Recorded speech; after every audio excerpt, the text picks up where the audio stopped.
ये है खबरों की खबर और आप देख रहे हैं खबरों की खबर टीवी। स्टेज पर मौजूद मजलिस इत्तेहाद मुस्लिमीन के तमाम जिम्मेदारान,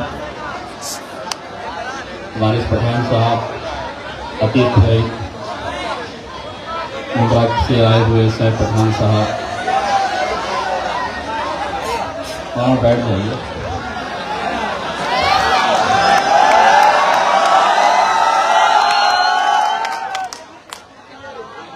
हम अपनी तस्वीर से व्हाट्सएप और सोशल मीडिया पे नहीं, लोगों के दिलों में बना कर जाते हैं।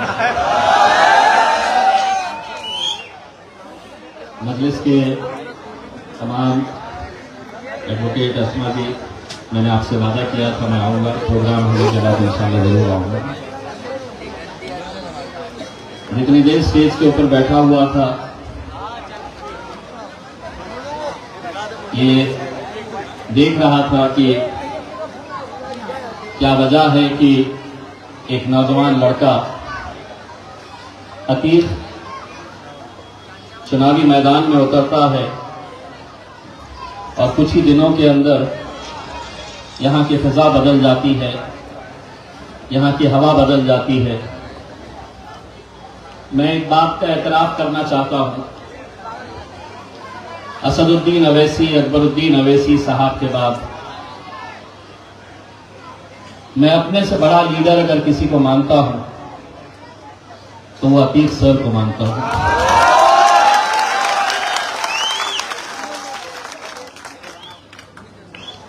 अगर आप मुझसे ये वजह पूछेंगे तो मैं यही कहना चाहूंगा कि जो शख्स हमारे माशरे में, हमारी कौम में गरीबों को तालीम पहुंचाने का काम कर रहा है, उससे बड़ा कोई लीडर हो नहीं सकता। और पिछले कई सालों से अतीक सर जो काम कर रहे हैं वो लफ्जों में बयान नहीं किया जा सकता है। यकीनन मजलिस इत्तेहाद मुस्लिमीन अपना सर झुकाकर गोबंदी की हमारी माएं, बहनें, नौजवानों का, बुजुर्गों का हम तहे दिल से शुक्रिया अदा करते हैं। ये जो यकीन आप लोगों ने इस नौजवान लड़के के ऊपर आपने दिया, जीत और हार जो भी हो, हम हमेशा एक बात कहते हैं कि हमारा काम मेहनत करना है, जीत और हार का जो भी फैसला है वो अपना रब करता है। अल्लाह की मर्जी के बगैर पत्ता भी नहीं हिल सकता है। तो अगर कोई ये समझता है कि अगर किसी को हराकर, किसी को गिराकर कोई बहुत आगे निकलना चाहता है, अपने तकब्बुर में ये सोच रहा है कि मैंने सिर्फ यहां पर अतीक को नहीं हराया बल्कि औरंगाबाद से इम्तियाज जलील को भी हराया, तो एक बात अच्छी तरह से समझ लेना, अगर अपने ईमान पे यकीन है तो ये बात भी सुन लेना कि तुम इज़्ज़ु मंतशा तो ज़िल्ल मंतशा, इज्जत का और जिल्लत का देने वाला खुदा है।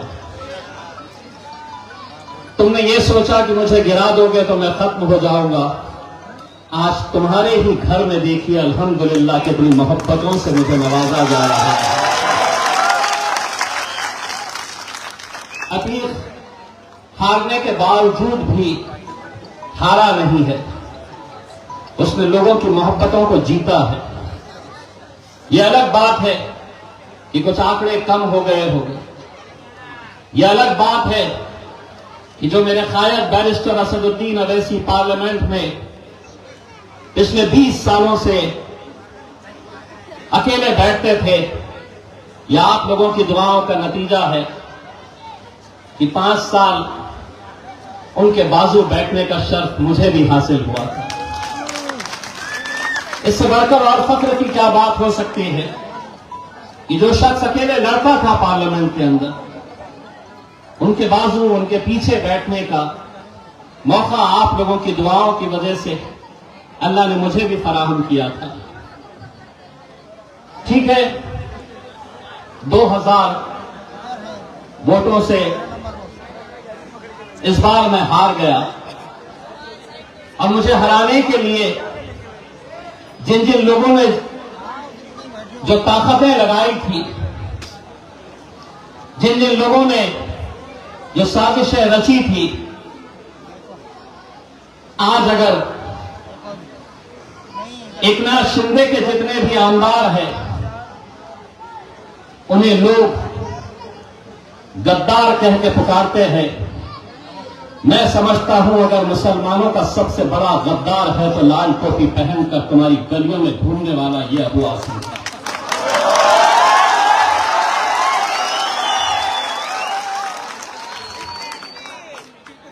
और अगर मैं झूठ कह रहा हूं तो बताओ मुझे कितने की डील हुई थी, कितने का सौदा हुआ था देवेंद्र फडणवीस के साथ। इम्तियाज जलील को हराना है, तुझे हमारी मदद करनी होगी। मैं जानता हूं दौलत इतनी कमा लिया है कि अंदर जाने का डर सता रहा था, तो सोचा कौम का सौदा कर लो। एक बात अच्छी तरह से समझ लेना, आगाज तूने किया है, अंजाम तक तुझे इंशाअल्लाह हम पहुंचाएंगे। गोवंडी की आवाम पहुंचाएगी। जिन मां ने, जिन बुजुर्गों ने हमारी हार पर, अतीक की हार पर अपने आंसू बहाए, गिड़गिड़ा कर रोए, मैंने कितने ऐसे बुजुर्गों को, कितने ऐसे घरों में उस दिन खाना नहीं बना क्योंकि वो अफसोस मना रहे थे ये नौजवान लड़के के हार का, औरंगाबाद से इम्तियाज जलील की हार का। लेकिन हम यही कह रहे थे कि हम गिरे हैं, इसका मतलब ये नहीं है कि हम उठेंगे नहीं। इसका मतलब ये नहीं है कि अब हम खड़े नहीं होंगे, दौड़ेंगे नहीं। मुझे अतीक ने कल बताया, इम्तियाज भाई 2 दिन पहले परमिशन मिली थी, लेकिन पुलिस वाले अब कह रहे हैं कि ये इलाके में जलसा नहीं होना, बहुत दबाव डाला जा रहा है। मैंने अतीक से कहा, इलाके कुत्तों के होते हैं,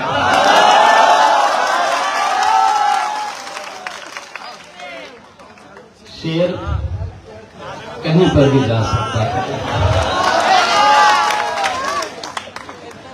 मैं अपने तौर से गोवंडी की पुलिस का, प्रशासन का शुक्रिया अदा करना चाहता हूं, लेकिन यहां जितने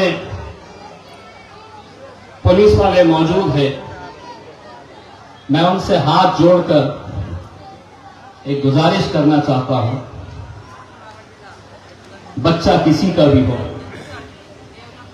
मां के लिए, बाप के लिए प्यारा होता है, और अगर कोई चंद लोग यहां नशे का कारोबार करवाकर एक पूरी नस्ल को अगर बर्बाद कर रहे हैं,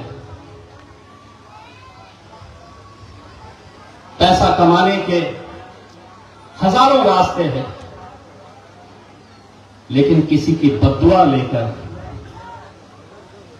किसी मां के आंख में आंसू लाकर, आप तसव्वुर करिए गोवंडी की हालात क्यों इतने खराब हो गए हैं।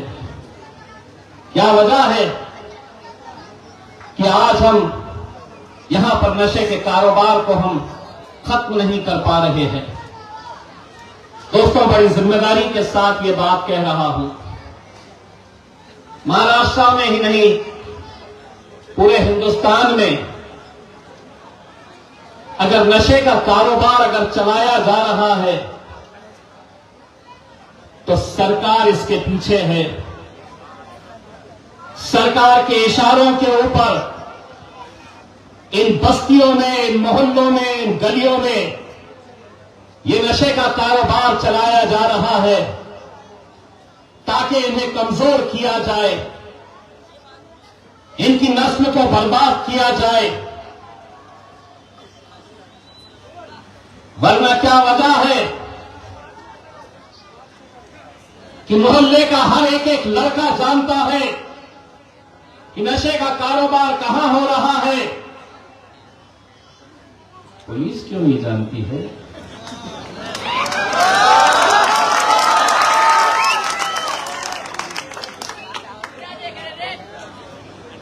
जानती है,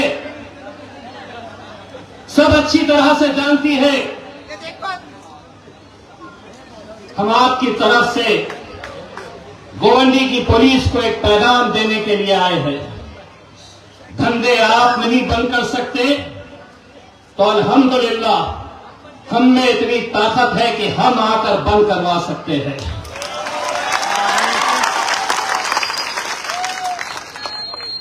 हम कब तक अपने नौजवानों को ऐसे ही अपनी आंखों के सामने मरते हुए देखें?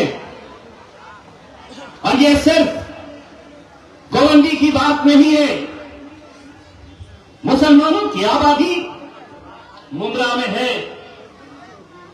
वहां पे भी जहां जहां पर आपकी आबादी है वहां पर यह काम किया जा रहा है। मैं आज आपके बीच में आपका शुक्रिया अदा करने के साथ साथ आज महाराष्ट्र के अंदर महानगर पालिका, नगर पालिका, जिला परिषद, पंचायत, इसके इलेक्शन अगले 2-3 महीनों के अंदर होने वाले हैं। और हमने तय किया था कि हमारी शुरुआत उस मुकाम से करेंगे कि जहां पर हमें इतनी मोहब्बतों से नवाजा गया था।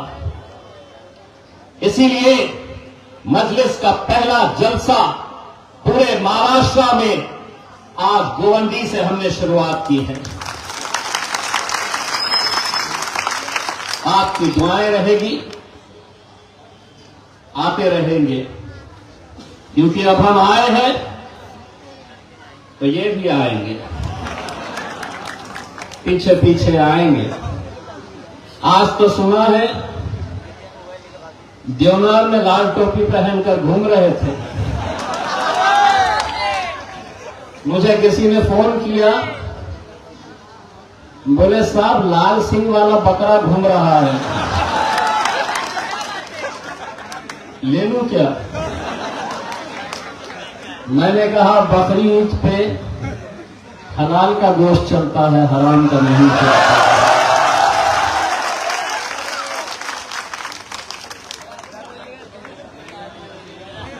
नौटंकी बनकर किसी ने बताया, आतिश सर ने बताया, यहां पर उनके लोग आते हैं और कहते हैं कि मजलिस इत्तेहाद उल मुस्लिमीन वो जमात है जो नौजवानों को बरगलाती है, जो नौजवानों को भड़काने का काम करती है। हम सेक्युलर पार्टी हैं। जूती पे मारता है इम्तियाज जलील तुम्हारी जैसी सेक्युलर पार्टी है। जूती पे रखते हैं हम उन तमाम सियासी पार्टियां जो अपने आप को सेक्युलर कहती है, क्योंकि जब तुम पर वक्त आता है तो क्या नरेंद्र मोदी, क्या एकनाथ शिंदे, क्या अजीत पवार, क्या शरद पवार, क्या अखिलेश पप्पा, सब एक ही थाली के चट्टे बट्टे हैं। और अगर हम फिरका परस्त हैं तो है। जो भाषा तुम्हें समझ में आती है वो भाषा में जवाब देने का हुनर अगर किसी के पास है तो वो मेरे कायद बैरिस्टर असदुद्दीन अवैसी के पास है।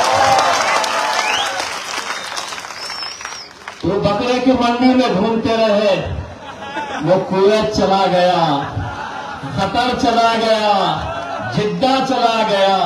मेरा कायद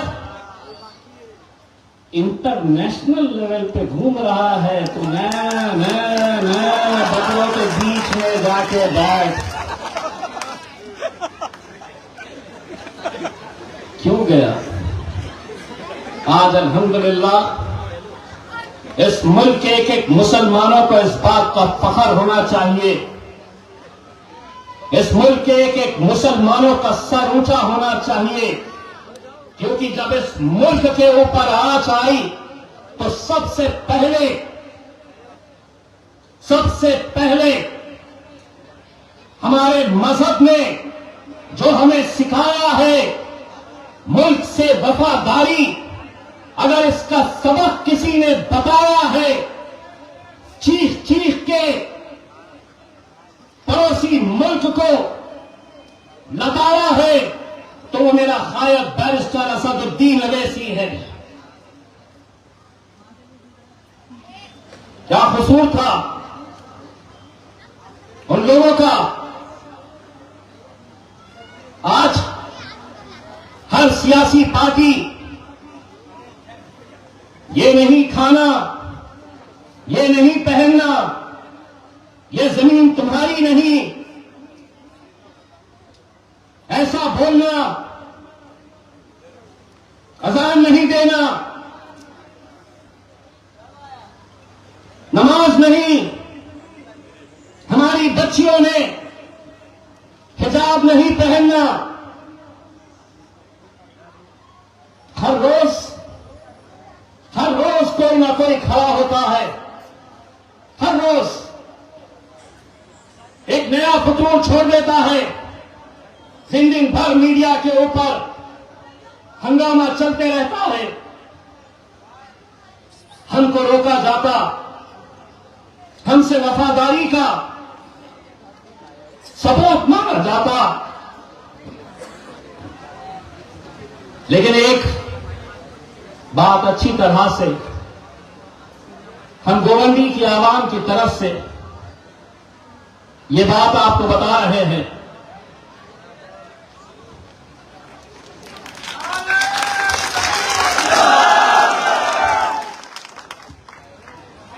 मोदी जी,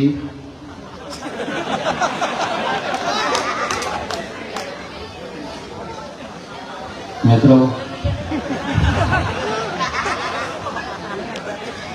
आप क्या समझ रहे हैं? आप हमें परेशान करेंगे तो हम कहीं चले जाएंगे? ना, कहीं नहीं जाने वाले। ये मुल्क जितना आपका है,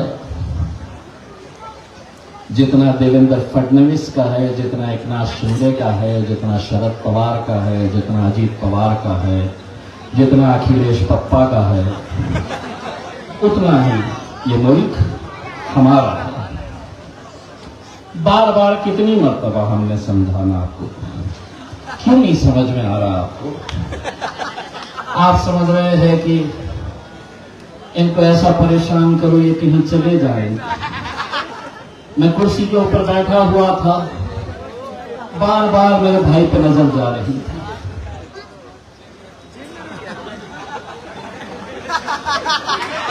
उत्तर प्रदेश की याद आ रही थी।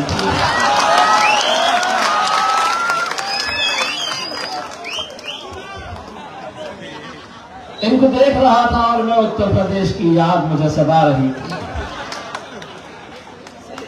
एक दिन तकरीर में कह दिए, यहां के मुसलमानों ने कटोरा उठाना और पाकिस्तान चले जाना, लाए सोन तखले।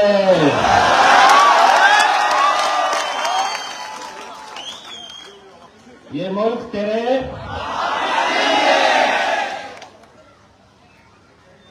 मैं जैसे ही बोला पुलिस वालों ने कैमरा उठा लिया। मैं बोला बनाते रहा, केस बनता अपने पे। कहां से बनेगा जी, हमने तो सिर्फ आधा बोले है ना, आधे पे केस थोड़ी बनता है, सबूत तो पूरा चाहिए होता है। ये मूर्ख तुम्हारे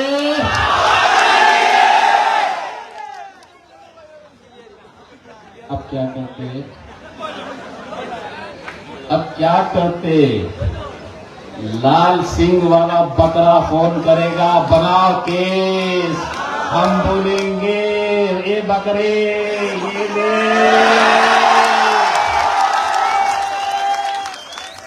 बाबा जी का खाना मजा आ रही ना। 2-3 महीने के बाद निकलना, जना दल देना, सिर्फ अतीत का बदला नहीं, तुम्हारा बेटा, तुम्हारा भाई इम्तियाज जलील का बदला भी गोविंद की आवाज में लेना है। यकीन मानिए, यकीन मानिए, मैं आपसे वादा कर रहा हूं कि कहीं पर भी कितनी सीटें आ जाए, गोवंदी के अंदर अगर आप लोगों ने मजलिस को कामयाब किया तो सबसे पहला जीत का जश्न इंशाअल्लाह हम गोवंदी के अंदर मनाएंगे, जिसके अंदर असदुद्दीन अवैसी साहब भी यहां पर आए। मेरे भाइयों, हम एक ऐसे दौर से गुजर रहे हैं जहां कोई अपना नहीं है, कोई तुम्हारे साथ खड़े रहने वाला नहीं है। हमारी लड़ाई, ये मेरे को पीछे से बोल रहे 4 मिनट बचे हैं, T20 के अंदर आखिरी ओवर के अंदर ही बैटिंग चलती है। तो ये है कि आपकी लड़ाई आप ही को लड़नी है।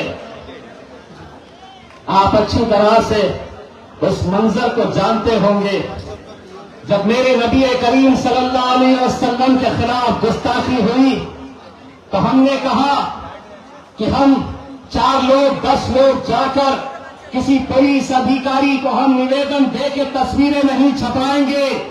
अगर तुझे भाषा रास्ते की समझ में आती है तो हम रास्ते पे आएंगे। और अल्हम्दुलिल्लाह पूरे हिंदुस्तान की तारीख के अंदर मेरी कोई हैसियत नहीं थी, मेरी कोई ताकत नहीं थी, लेकिन मेरे आका, मेरे रसूल मोहम्मद सल्लल्लाहु अलैहि वसल्लम का नाम जब आया तो अल्हम्दुलिल्लाह महाराष्ट्र की सड़कों के ऊपर सरों का समंदर नजर आया। एक एक नौजवान रास्ते के ऊपर निकल आया। अगर एक बार हम आ सकते हैं तो बाबा कोई हिम्मत करा तो दूसरी बार भी बंबई को जान करने की ताकत अल्हम्दुलिल्लाह हम रखते हैं।